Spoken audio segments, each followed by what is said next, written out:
Hello and welcome to a brand new Fire Emblem Let's Play. In this LP, I am going to be playing Fire Emblem 7, The Blazing Sword, and I am going to be playing on 0% growths in Eliwood Hard Mode. I know that all the cool kids play Hector Hard Mode, but I will do that at some point, but not right now.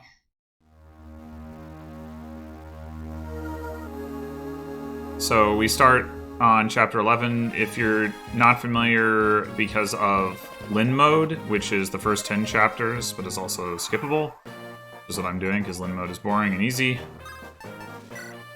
So, if you didn't see my Sacred Stones 0% growths Let's Play, I am going to be doing a fairly similar format to that, which is that I will be trying not just to beat the game with 0% growths, which is, you know, a challenge in its own right, but also to beat each chapter in as few turns as possible. But I should caveat that with I am not an expert at this game or an experienced LTCer. The only other real attempt I made at any kind of an LTC-ish run was that Sacred Stones run. So don't expect perfection. Also, I won't be doing any RNG abuse type stuff, so that has an impact. I couldn't tell you how much of an impact, but I know it can have an impact. But yeah, I'll be trying to play the game in as few turns as possible, and I will also be going over my thoughts on each of the units that we get briefly, and other than that, it'll just be gameplay focused. There won't be any story or anything like that. So to start off with, we have Eliwood, who is the level 1 Lord. He's weak, as you might expect, similar to Erica in Sacred Stones, a little bit more durable, but not as fast, so actually less useful on offense, probably, in general, because he won't be doubling right now, whereas Erica does in the very early game. But you know, quickly enough, she stops doubling. He won't have that problem because he isn't doubling now. But yeah, I mean, he's not going to be any good for the bulk of the run. Just going to be carted around to seas and things like that. The one thing that I don't know yet is whether promoting and getting the Durandal late game will help him become useful again, the way that it did with Erica when she got the Sieglind. I guess the main reason, though, that was useful on her is because she'd had bonus damage against monsters, and that's not a thing in this game, so I'm guessing that it won't be enough to save him. Anyway, so then we have Marcus. Marcus is like Seth, except not as good, although in a 0% growth context, he's closer to being as good. So his stats are generally not quite as good, though I haven't compared them side by side, but of course it also depends on, you know, what enemies you're facing. But the real thing that generally sets Seth ahead of Marcus is his growths, and obviously that doesn't matter here. So, you know, so Marcus will be quite good, and he'll be the best unit we have for quite a long time, as was the case with Seth. Possibly even longer. I think there's fewer promoted units that join, or they join slower or something like that in this game compared to Sacred Stones. The other nice thing about Marcus is that he can use axes. They took away the ability for paladins to use axes in Sacred Stones, but Marcus has it here, so that will definitely be nice. And then we've got Rebecca. Rebecca is bad. That's pretty much all there is to say about it. Bad in a normal playthrough, and worse here. So yeah.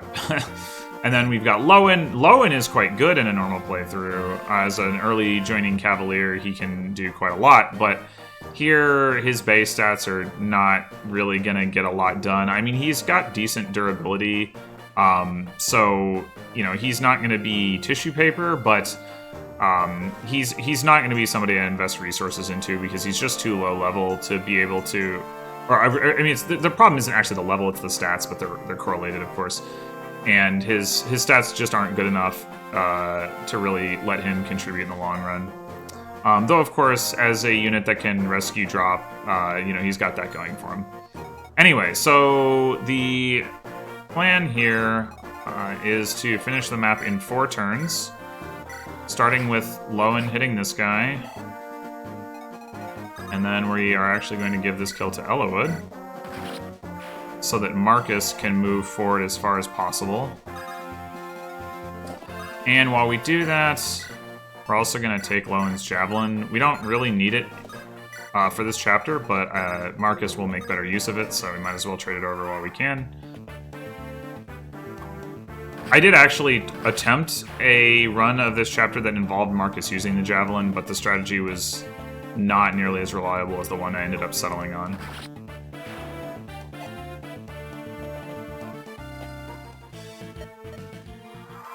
Alright, so now we are joined by the fighter bros, Bartray and Dorcas. Bartray is... well, he does have decent strength, but, he's level 2. All of his other stats are pretty garbage, I guess, except his HP. But, yeah, so he's not worth investing into. Likewise, Dorcas has nothing really going on for him, so also not worth investing into. Dorcas does come with an energy ring, so that's nice. We can definitely make use of that in the future, but right now, for this chapter, we don't really need stat boosters, so I'm not going to worry about who gets that just yet. Anyway, so we're going to have Bartray come over and attack this guy. And then we're actually, believe it or not, going to give the kill to Rebecca. And then the next thing we're going to do is we're going to have Dorcas come up and trade his hand axe. Oh, just kidding. He doesn't have the hand axe. Sorry. He's going to take Bartray's hand axe. And then Marcus is going to trade for the hand axe. So now we got all the good weapons on Marcus, which is what we want. And then we're going to have Lowen rescue Eliwood. Come up here, and then Marcus will take on these 2 fighters.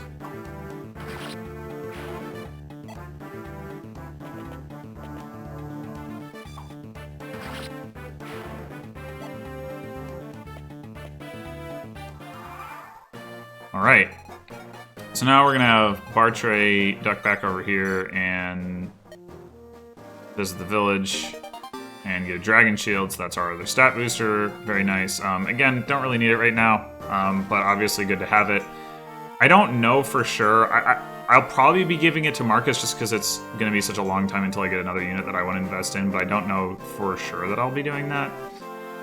Anyway, and then we want to have Marcus come down here and take out this guy.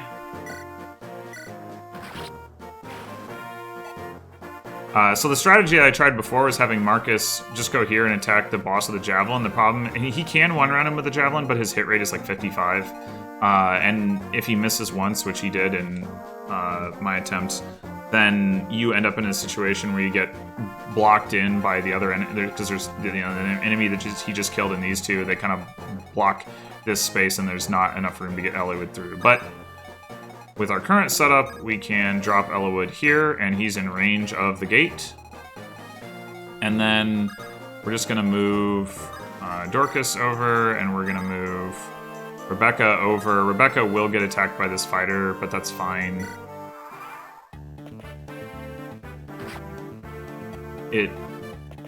In theory, it's like even a good move because it keeps Eliwood from getting attacked, though in point of fact... oh, wait, never mind. Huh, that's interesting. Did I miscount the range, or...? 1, 2, 3, 4, 5. No. Weird. Just want to check something. Yeah, it's not like he would have killed. That's interesting. Maybe putting Rebecca on the forest. I think the last time I didn't put her on the forest. That must be the difference. Okay, well, in any case, now we can go ahead and clean up the boss. And then before we seize, I want to head to the shop. So you may or may not have noticed as I was going through, Eliwood has a vulnerary, but Marcus does not. Lowen does not. Dorcas does not. Rebecca does. And Barcher does not. So I do want to get a couple vulneraries. That's all that's for sale at this shop here.